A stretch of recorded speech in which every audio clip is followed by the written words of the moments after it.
لله الذي حبب إلينا الإيمان وزينه في قلوبنا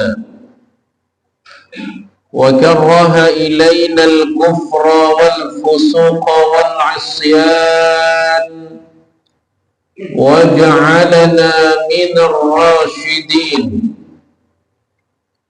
فضلا منه ونعمة.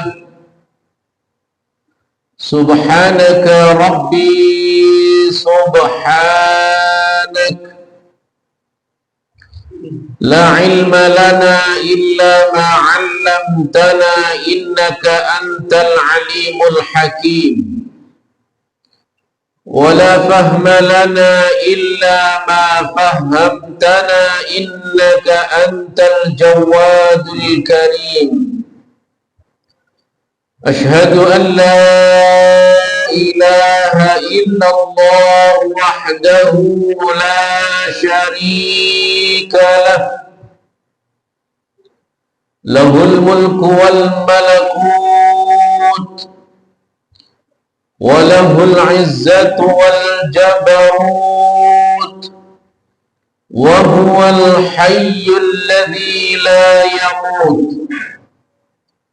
وأشهد أن سيدنا ونبينا ومعلمنا وقائدنا محمدا عبد الله ورسوله صلى الله عليه وملائكته إن الله وملائكته يصلون على النبي يا أيها الذين آمنوا صلوا عليه وسلموا تسليما.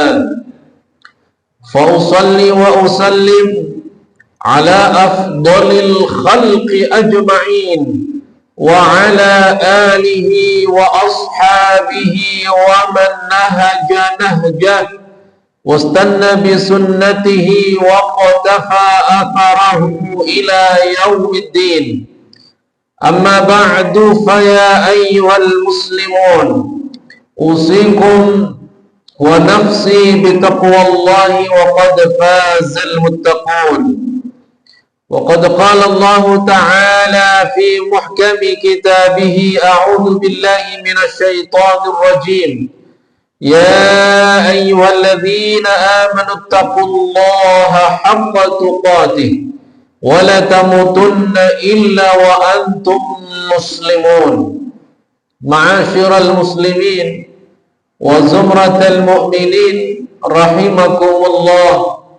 Melalui mimbar ini khatib berwasiat kepada diri saya pribadi dan umumnya para jamaah sekalian untuk sama-sama meningkatkan takwa kepada Allah Subhanahu wa taala dengan sebenar-benar takwa, yaitu dengan menjalankan segala perintah Allah dan menjauhi segala larangannya. Jamaah-jamaah yang dimuliakan Allah Subhanahu wa taala,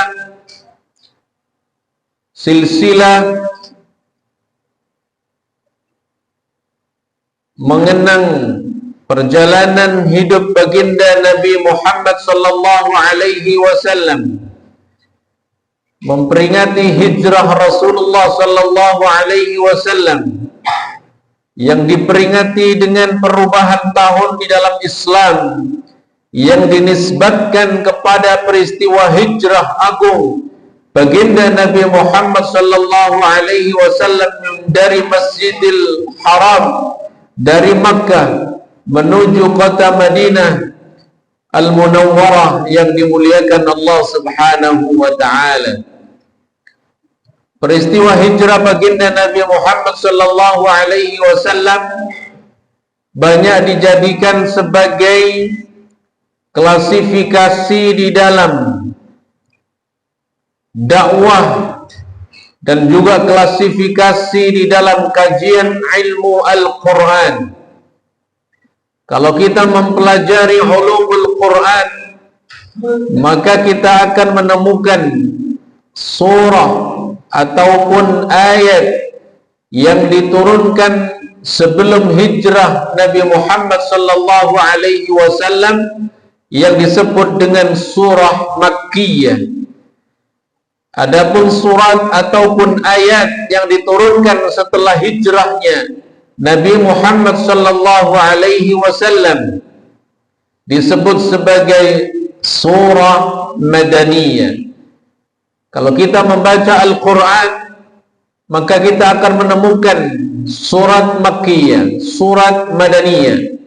Ini adalah klasifikasi penting di dalam sejarah kehidupan baginda Nabi Muhammad sallallahu alaihi wasallam. Klasifikasi yang mempunyai arti, klasifikasi yang mempunyai karakteristik yang berbeda antara dakwah Rasulullah di Mekkah dengan dakwah Rasulullah di Madinah. Sebagai seorang muslim umat baginda Nabi Muhammad sallallahu alaihi wasallam, maka kita meneladani kedua. Artinya seluruh perjalanan hidup baginda Nabi Muhammad menjadi inspirasi bagi kita, menjadi teladan bagi kita sebagai umat Nabi Muhammad sallallahu alaihi wasallam. 13 tahun Rasulullah sallallahu alaihi wasallam berdakwah di Mekkah. Kemudian Allah turunkan wahyu-wahyu, surat-surat Makkiyah yang mempunyai karakteristik untuk penguatan akidah, untuk penguatan iman kepada Allah, iman kepada hari akhirat, iman kepada hari pembalasan, menguatkan Rasulullah dengan berbagai macam ujian yang dihadapi oleh baginda Nabi Muhammad sallallahu alaihi wasallam. Ujian yang diterima oleh para sahabat Rasul sallallahu alaihi wasallam yang disiksa oleh orang kafir, oleh musyrikin, tetapi itu kemudian menjadikan kesedihan bagi baginda Nabi Muhammad sallallahu alaihi wasallam. Kemudian Nabi Muhammad dikuatkan dengan wahyu-wahyu dari Allah Subhanahu wa taala.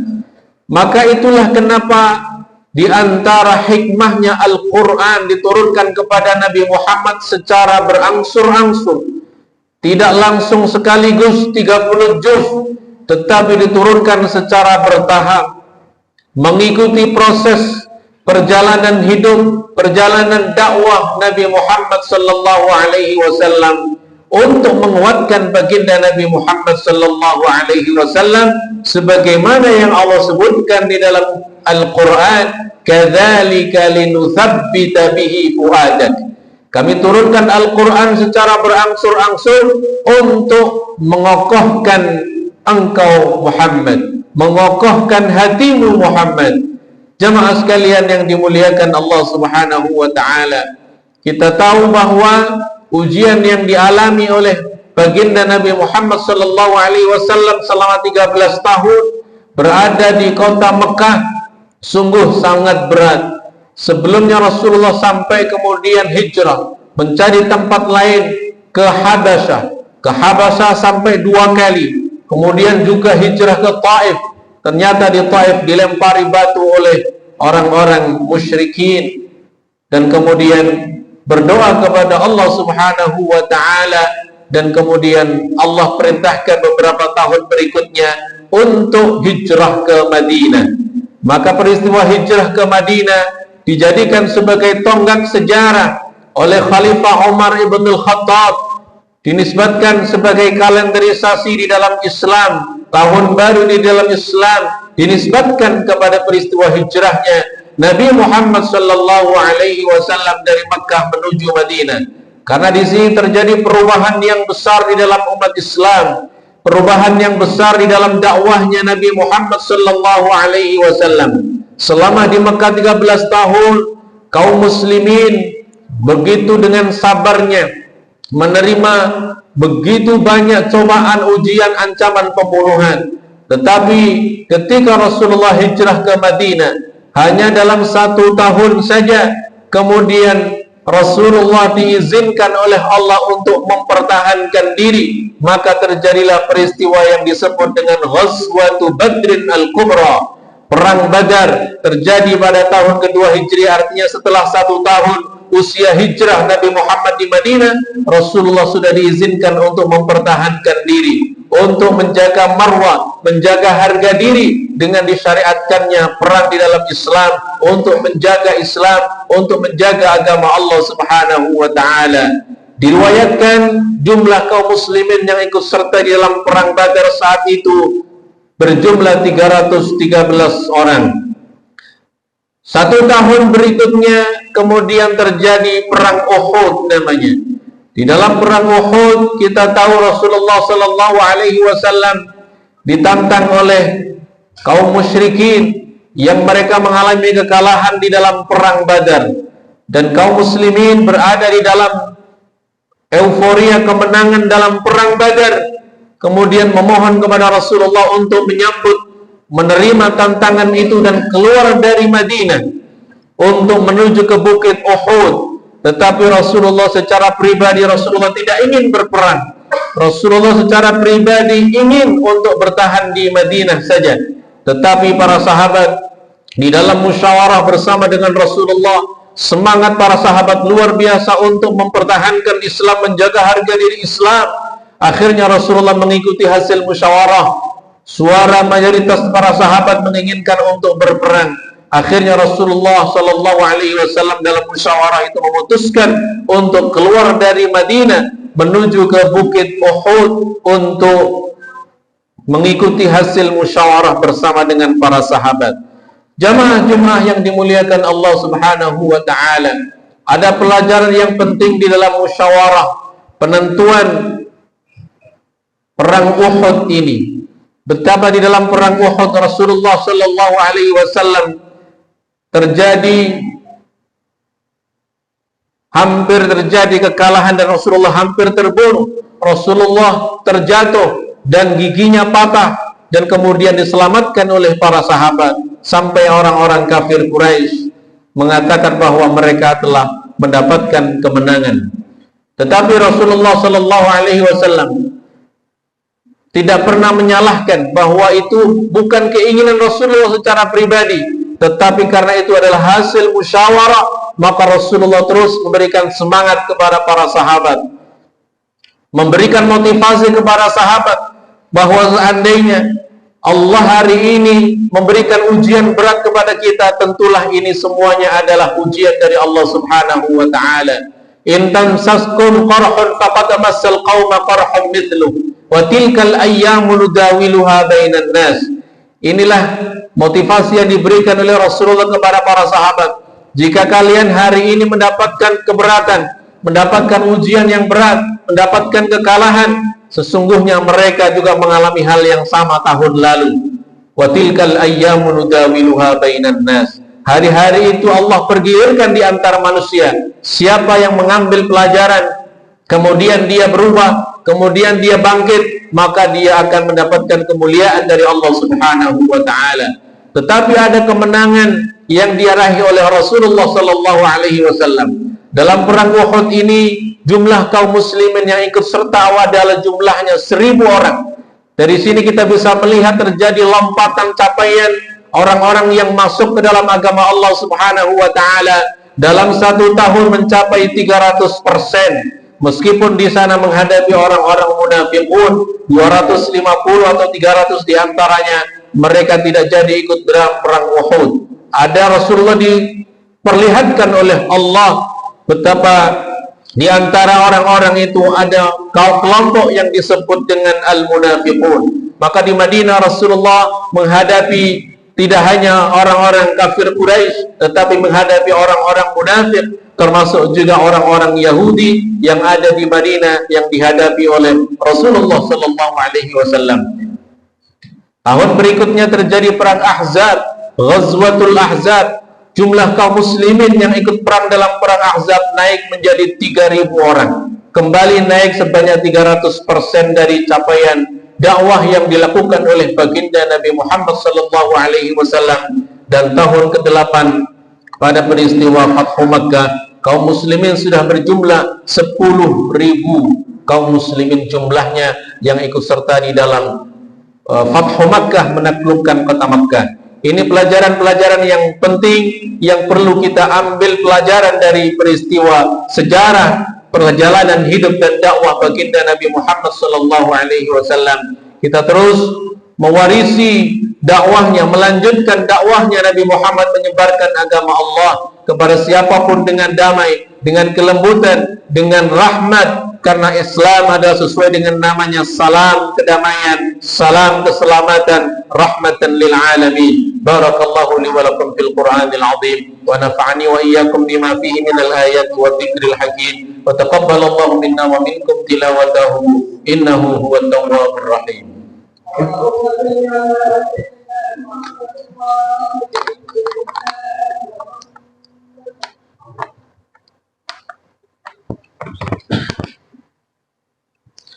Innal hamdalillah nahmaduhu wa nasta'inuhu wa nastaghfiruhu wa nastahdihi wa na'udzu billahi min shururi anfusina wa sayyiati a'malina.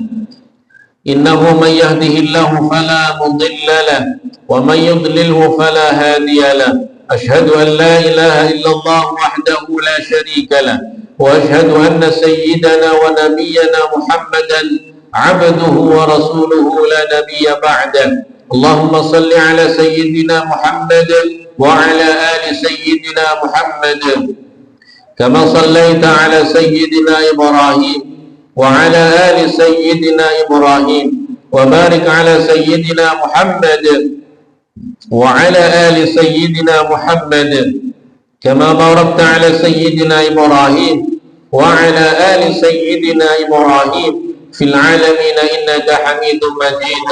قال الله تعالى في القرآن الكريم أعوذ بالله من الشيطان الرجيم يا أيها الذين آمنوا اتقوا الله ولتنظر نفس ما قدمت لغد واتقوا الله إن الله خبير بما تعملون. ويا معاشر المسلمين ادعوا الله تعالى وأنتم موقنون بالإجابة. اللهم اغفر للمسلمين والمسلمات والمؤمنين والمؤمنات الأحياء منهم والأموات إنك سميع قريب مجيب الدعوات ويا قاضي الحاجات. اللهم أعز الإسلام والمسلمين وأذل الشرك والمشركين. اللهم أعزنا بالإسلام وأعز الإسلام بنا. اللهم انصر من نصر الدين واخذل من خذل المسلمين. اللهم ارفع عنا الغلاء والبلاء والوباء والشدائد والمحن والفتن من بلدنا هذا إندونيسيا ومن سائر بلدان المسلمين عامة برحمتك يا أرحم الراحمين. اللهم انصر الإخواننا المرابطين والمرابطات في المسجد الأقصى. اللهم انصر الإخواننا المستضعفين المحاصرين في غزة. اللهم انصر الإخواننا المجاهدين في فلسطين. اللهم انصرهم نصرا عزيزا. اللهم انصرهم نصرا مؤزرا. اللهم عجل لهم بالنصر يا رب العالمين. اللهم عليك باليهود المعتدين ومن عاونهم. اللهم شتت شملهم ومزق جمعهم وزلزل أقدامهم وألق في قلوبهم الرعب إنك على كل شيء قدير. عباد الله إن الله يأمر بالعدل والإحسان وإيتاء ذي القربى وينهى عن الفحشاء والمنكر والبغي يعظكم لعلكم تذكرون. اذكروا الله يذكركم واشكروا على نعمه يزدكم ولذكر الله أكبر والله يعلم ما تصنعون.